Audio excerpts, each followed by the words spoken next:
Welcome to Meaningful Mondays with the Community Foundation of Middlesex County, where we only know good people who do great things in our community.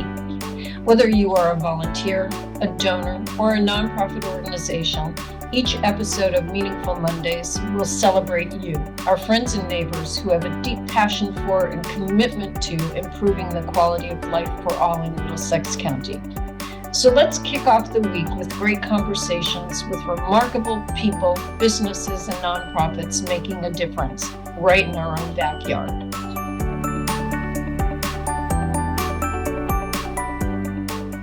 Well, welcome to Meaningful Mondays, everyone. The Community Foundation of Middlesex County has wonderful, wonderful, wonderful folks that we know. We only know good people who do great things. And I have a true community rock star and a true community hero with us today on Meaningful Mondays, Pam Steele. All right, Pam.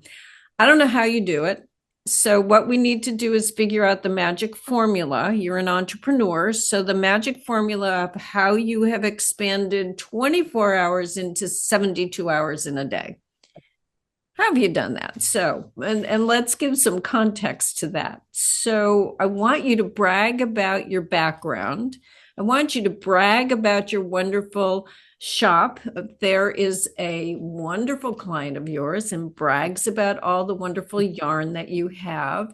And then I really want you to let everybody know what you do for the community of Middletown. It's that simple. It's your day to brag. So let's start at the beginning. So after years of working at Pratt & Whitney, you became an entrepreneur, and the proof is right behind you. So tell us a little bit about that. Well, actually, it was a dream that I was going to do when I retired. I didn't intend to be a yarn shop. It kind of morphed. But as things would happen with Pratt, it was sooner than I wanted, but I was able to retire. And then I decided I started out home-based, doing craft fairs and things like that. And then one thing led to another, and the chamber actually started a artists collective, and they had a storefront where Perk on Main is now, and it was empty for a while. So we were able to set up like a holiday pop-up shops and there. And after doing that, I asked the property owner, can I do it next year? I was the only one. So I was able to go in where the dance store used to be, which is now the Blinds. And after that, I said, I think I can do this full time. Oh my gosh, good for you. And he was going to put a little, build me a kiosk. But it turned out I was able to take a small space, and there somebody gave up their part of their space, and one thing led to another, and here I am.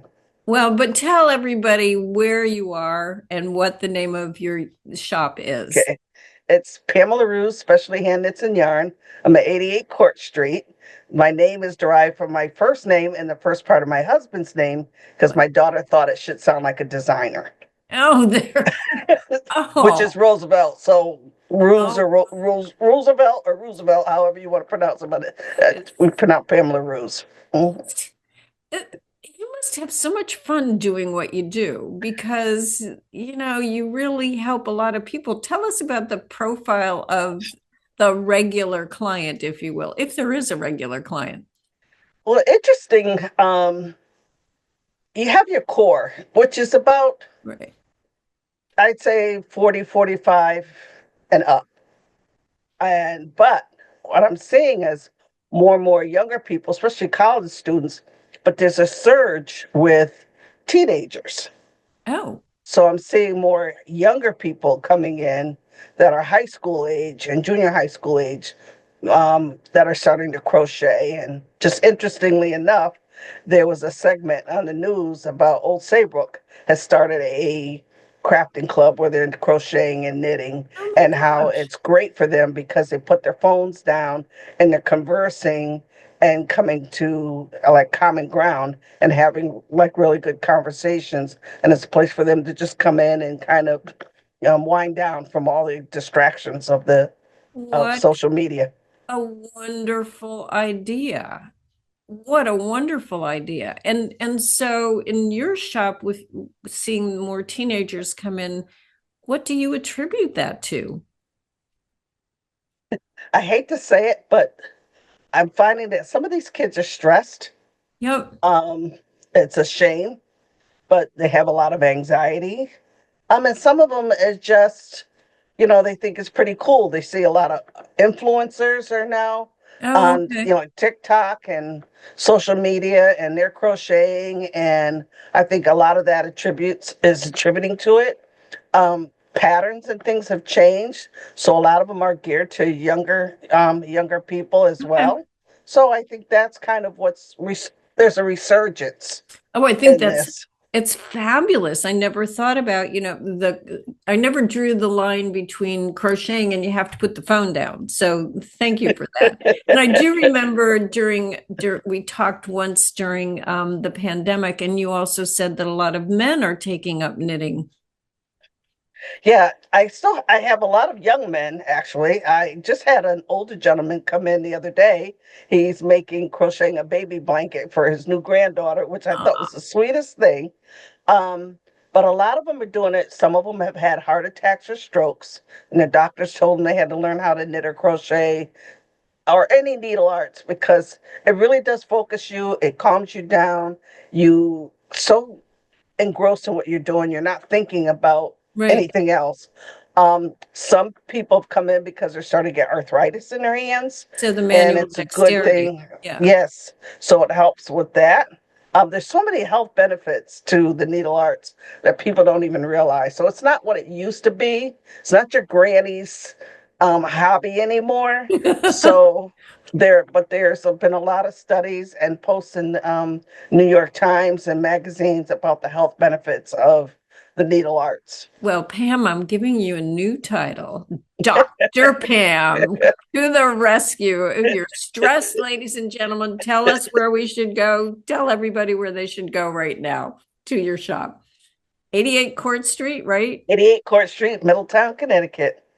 And the one and only yarn shop on that street. I love it. Okay, so let's segue. I just love Okay. it. I just, you learn something every time I talk to somebody, I learn something new about them. So this is great.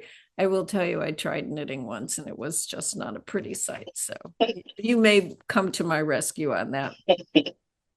But one of the things we're doing with the podcast lately is talk about influencers, the influencers in our community.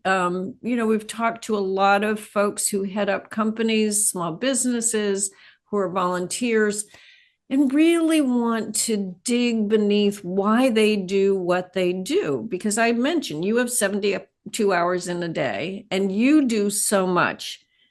You were on the board of directors of Oddfellows, and thank you for your service to our board of directors. You're so involved with the chamber.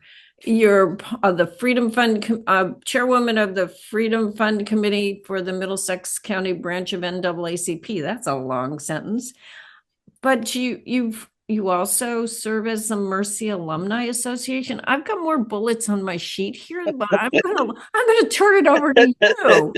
Well, well, some of those things were in the past. Well, no, Um, no, but they built on. I don't want to yeah. diminish that because they were in the past, but what did you get out of each volunteer opportunity? And then the big question is, what's the payback for giving back? Um, it's funny how some of this came about because just somebody asking me, like Mhm. Oddfellows. I was just asked. They were looking for board members and they were looking for minority board members. And it was the president of the NAACP at the time. I was working at Pratt, and so was he. And he asked me would I want to serve. And I said yes. And at that time, Oddfellows was still um, in Holy Trinity on Oh, Main Street, and they were looking for a building. So I was on that building committee, and that's how we ended up where we were. I was part of that committee. Um, I did graduate from Mercy, and I got involved in the Alumni Association. And the next thing I know, there's like, oh, well, you should be. we're going to nominate you for second vice president. They didn't tell me at the time it was a 3-year commitment. Just But you're move. up for the challenge. Like, so after I said yes and I got voted in, they said, oh, it's a 3-year commitment. So that's how each year I moved up and ended up as president of the Alumni Association. But all of those things gave me the opportunity to hone leadership skills, Mm-hmm. um, and challenge me because I never saw myself as a leader. I just did what I did, believed in what I was doing, and just did it. And I never saw myself in that capacity. And I still don't see myself in that capacity Oh, other no, than. I'm going to interrupt you right now. That's not true. You are a true leader, And Pam. so I just do what I feel is right, do what I committed to do. And I was raised that once you commit to something, Right. you follow through. Mm-hmm. And that's the way I've been. That's kind of the way I live my life. Um, but all of those things have taught me, one, how to be a good leader, how to deal with difficult situations, because sometimes it's not easy, as I'm sure as you well know. Mm-hmm. And but it also gave me an opportunity and put me in the path of people who I admired and I could learn from. Because I feel like you can never stop learning, and I'm still learning. And that's the one thing I think I can say I can take away from that is what I have learned from individuals and watching their styles and, knowing what I would like to achieve to do and what I don't want to do. Because there's good leaders and not so good leaders. Mm-hmm. So all of those you take in and you watch and you observe and you glean from those people what you feel you want to try to implement in your life. And you know what I love about where we live, work, and play and learn is that everyone in our area is willing to help if you reach out. And I think that's a real skill of all learners to asking for help, but you can't know it all. At least I can't. Yeah. I live by this philosophy. I don't know. I don't have to know everything, Mm-hmm. but I can tell you who might. I can Mm-hmm. send you to that person. And it's something I learned. My first full-time job was at Kmart and Cromwell. I started there before the store opened.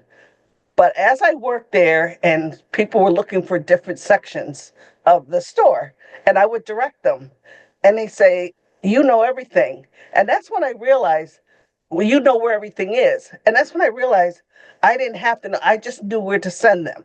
I just knew the departments and give them an opportunity. And I find the most valuable person is not somebody that's a know it all. The most valuable person is I know who I can send them to. Mm-hmm. I know if somebody's looking for this, oh, wait a minute, I know somebody here, call this individual. And to me, that's valuable. And to anybody watching, Pam, or listening, I think you just offered such a kernel of information. You don't need to know it all. You need to surround yourself with people who have other skills than you have, and then you need to ask for help. So thank you for that. So, of all of the volunteer work that you've done, and I hope you say it's the board of directors of Middlesex County, just kidding. But what's your favorite thing? I know you're so involved with the chamber. So tell us about that involvement. But is there one highlight of your volunteer career so far that you want to share with everybody? Well, interestingly enough, through the store, I do a lot with the veterans and Yeah. also for women who have had mastectomies. Oh, I partnered with a wonderful organization, Knitted Knockers, and we provide knit and crochet prosthesis for women who have had mastectomies free of charge that probably um, that can't wear the prosthesis. I think over the I've been partnered with them for a few years now, and the thing that's rewarding is the letters, the notes yeah. um, that I've received. I'm very involved with the veterans. My husband is a veteran, and the I belong to the auxiliary. But when it comes to stand down and those things, in that regard, as far as the store, as far as the community, I feel the chamber has been, because that's the one I've been with the longest, Right. and I'm learning. And the community foundation I'm new at, and that's why I'm learning. And that's the thing. Again, this gives me another level of understanding what is out there in our community, what they do. And so I'm like this: whenever a door opens and somebody says, "Will you serve?" I say yes, because each opportunity is something I've learned and I can grow. And also, I can share with other people when they're looking for something. I can say, "Oh, I'm on the board of this. Call them, see what they can do for Right. you."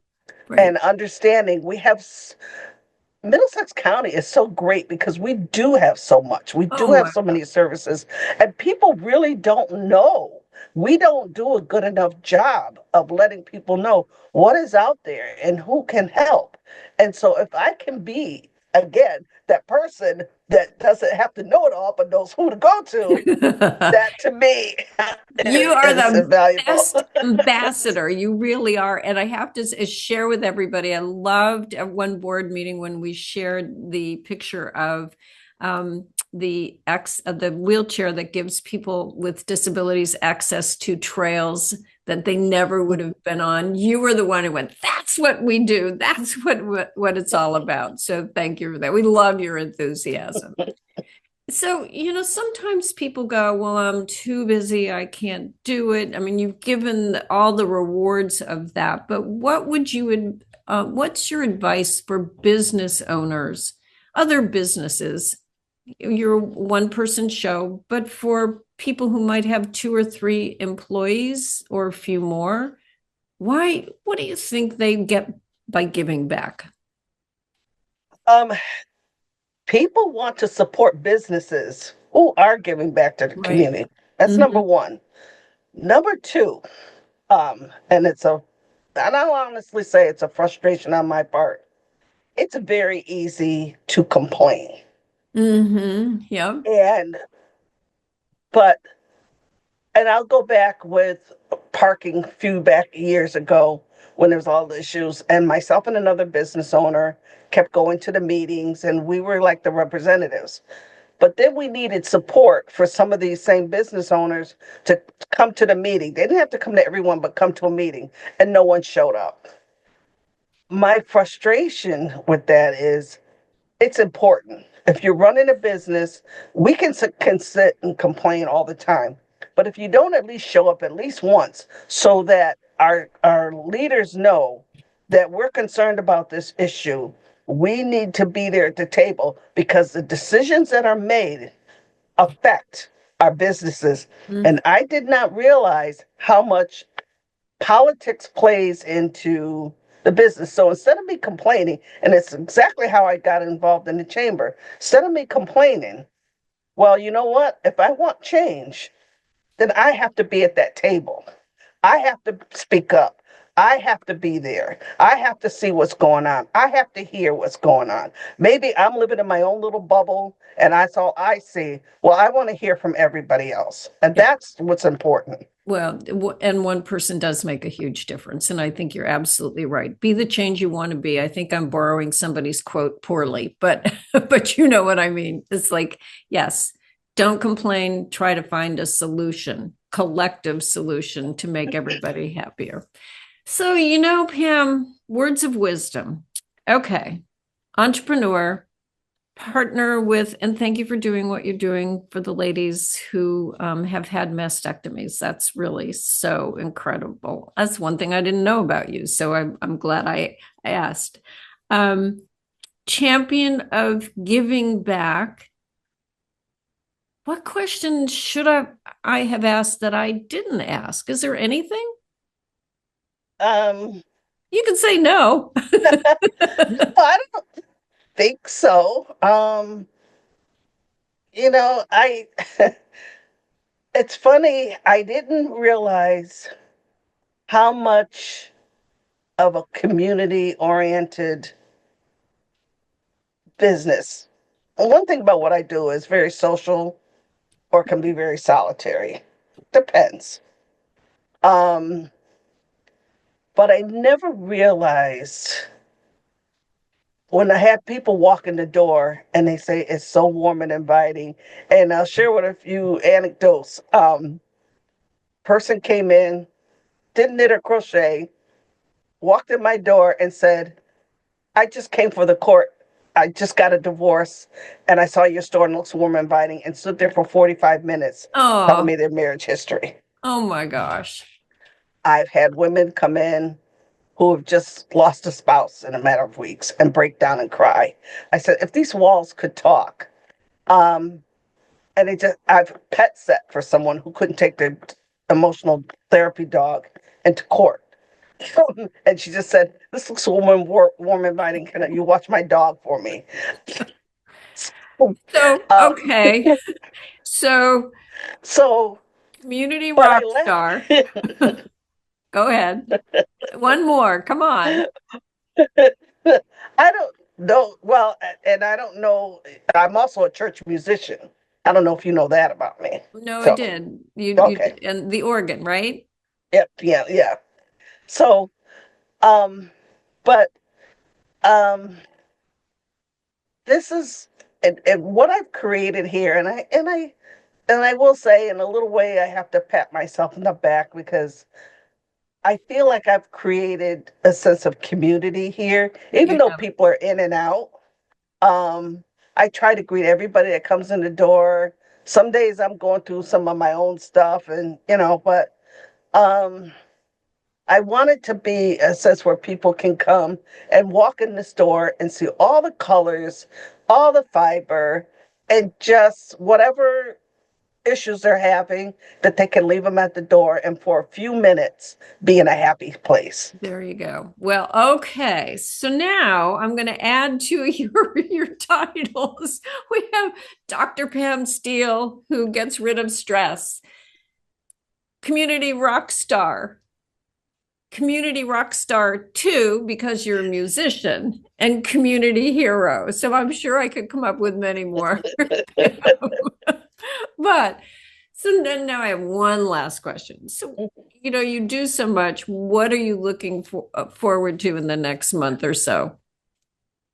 Well, actually, I'm looking forward to in beginning of May, I'm off to the trade show, um, and spend a couple days looking at yarn and gadgets and things, and also more so than that, just um, having conversations with other business owners that are in the same boat. Because again, we all live in our little bubble, and Yep. we think that what we go through is all we go through.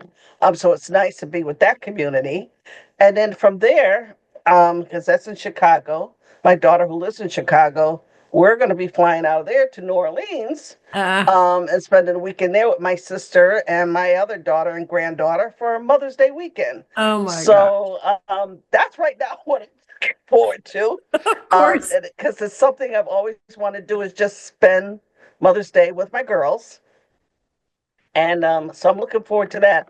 But moving forward, um, just trying to be the best leader, best person, um, mom, grandmom, great grandmom, There you you go. know. Getting no more titles than I have.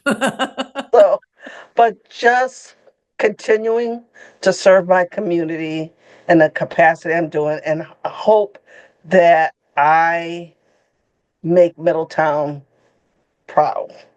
Well, I love I my city. I So, know you do, but I will say this. We love where we live, and your ripple effect, the ripple effect of all the good works in your leadership go far beyond Middletown, Pam. You should know that. So I thank you so much for, I'm going to go through the titles again. Dr. Pam Steele, Community Rockstar 1, Community Rockstar 2, and Community Hero. Thank you. We only know good people who do great things, and here you are. well, thank you. And thank you, because I do get criticized for not promoting myself. But again, I was raised let someone else toot your horn for you. Oh, we're going to send this out to the world. So there.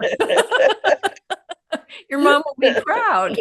We're doing it for you because it's well deserved. Thank you. Thank you. Yeah. Happy Monday. Same to you. Thank you for joining us for this week's episode of Meaningful Mondays. At the Community Foundation of Middlesex County, we know that philanthropy matters and philanthropy works. Together, we support the arts, education, human services, animal welfare, the environment, heritage enhancements, and so much more by providing services, programs, and grants to our local nonprofits.